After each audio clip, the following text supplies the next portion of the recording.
नाथ जी बूढ़ी मैया की सेवा कर रहे हैं। जय हो। परंतु क्यों? जानने के लिए सुनिए ये कथा। उड़ीसा के प्रांत पर एक वृद्ध माता जी रहती थी। वो जगन्नाथ महाप्रभु को अपने पुत्र रूप में देखती थी और जगन्नाथ महाप्रभु भी उन्हें अपने माता के रूप में देखते थे।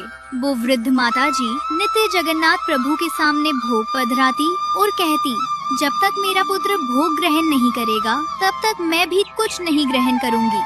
और हमारे प्यारे जगन्नाथ महाप्रभु भी इस भाव से बहुत प्रसन्न रहते थे और प्रेम से भोग ग्रहण भी करते थे।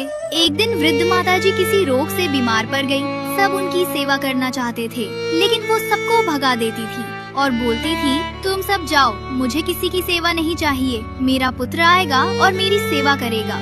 सब सोचते थे, अरे इन वृद्ध माता जी का तो कोई पुत्र है ही नहीं, तो ये किस पुत्र की बात कर रही है। और उसी क्षण हमारे जगन्नाथ महाप्रभु व्याकुल हो गए और सोचने लगे, मेरी मैया इतने बरसों से मेरा पुत्र रूप से सेवा कर रही है और इनका कोई नहीं है, इनकी सेवा तो मुझे ही करनी पड़ेगी।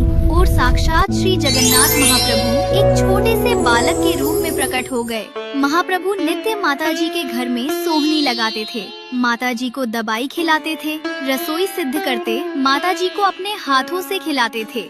एक दिन बलभद्र जी जगन्नाथ जी से पूछे, लाला तू रोज सुबह सुबह कहाँ जाता है? तो जगन्नाथ जी मुस्कुराकर वहाँ से चले जाते। बलभद्र जी सुभद्रा जी से पूछे, अरे सुभद्रा, ये लाला रोज रोज कहाँ जाता है, तुझे कुछ पता है क्या?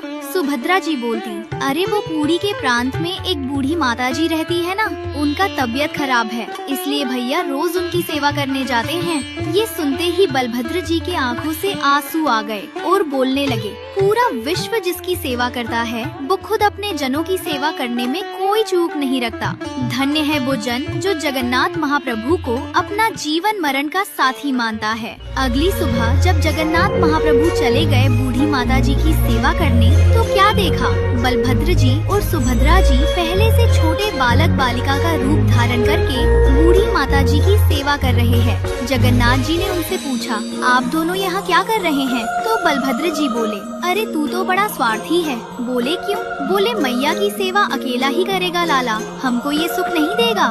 जगन्नाथ जी बोले, नहीं नहीं, करो सेवा करो। अब सुभद्रा जी प्रसाद पका रही है, बलभद्र जी झाड़ू लगा रहे हैं और जगन्नाथ जी बूढ़ी मैया की सेवा कर रहे हैं। अब उधर बैकुंठ में लक्ष्मी जी को ये बात पता नहीं थी, तो लक्ष्मी जी सोचने लगी कि ये तीनों भाई बहन मुझसे छुपा के जरूर कुछ करने जाते हैं, मुझे साथ नहीं लेके जाते। तो लक्ष्मी जी रूठ के बैठ गयी। जैसे ही लक्ष्मी जी रूठी तो पुरी में सब जगह अकाल पड़ गया। अब जगन्नाथ जी तो बड़ी दुविधा में आ गए, माता जी की सेवा कैसे होगी। तभी जगन्नाथ जी ने अपनी दिव्य दृष्टि से देखा कि लक्ष्मी जी रूठ के बैठी है। जगन्नाथ जी समझ गए कि इस परिस्थिति का कारण क्या है। तुरंत गए बैकुंठ और लक्ष्मी जी को मनाने लग गए। अब लक्ष्मी जी तो मान नहीं रही है, तो जगन्नाथ जी ने सोचा कि इनको कुछ दे के मनाना पड़ेगा। तभी उनको याद आया, लक्ष्मी जी को रसगुल्ला बहुत पसंद है, लेकिन रसगुल्ला भी कहाँ से लाते, सब जगह तो अकाल पड़ चुका था। तभी उनको याद आया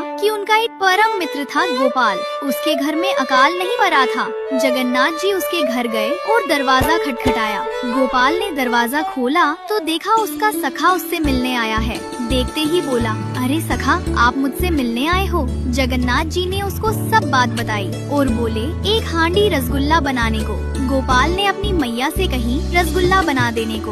उसकी मैया ने रसगुल्ला बनाई। वो रसगुल्ला लेके जगन्नाथ जी चले गए लक्ष्मी जी को मनाने। बैकुंठ में पहुँचे और लक्ष्मी जी को मना लिया जगन्नाथ जी ने। सब जगह अकाल दूर हो गया। जगन्नाथ जी फिर से पहुँचे बूढ़ी मैया की सेवा में। बूढ़ी मैया की खूब सेवा की और उनको स्वस्थ किया। और जब बूढ़ी मैया को होश आया तो शंख चक्र गदा पद्मधारी ठाकुर जी प्रकट हो गए और बोले, मैया अब चलो मेरे साथ बैकुंठ। मैया बोली, जब ले ही जाना था तो इतनी सेवा क्यों की? जगन्नाथ जी बोले, जब मेरा कोई जन कष्ट में होता है, पीड़ा में होता है, तब उसका कष्ट दूर करने मैं ही आता हूँ। मैया बोली, अरे वो तो समझ आया, पर कष्ट हरण भी तो कर सकते थे, वो क्यों नहीं की? जगन्नाथ जी बोले, मैया प्रारब्ध सबको भोगना पड़ता है। अगर मैं तुम्हारा कष्ट हरण करता तो तुम्हें दोबारा इस मृत्यु लोक में जन्म लेना पड़ता, और वो मैं नहीं चाहता। मैं चाहता हूँ मेरी प्यारी मैया मेरे पास ही रहे सदा सदा के लिए। और जगन्नाथ जी ने उन मैया को अपने नित्य धाम में बास दे दिया सदा सदा के लिए। लाइक और सब्सक्राइब जरूर करें। Thank you for watching my video.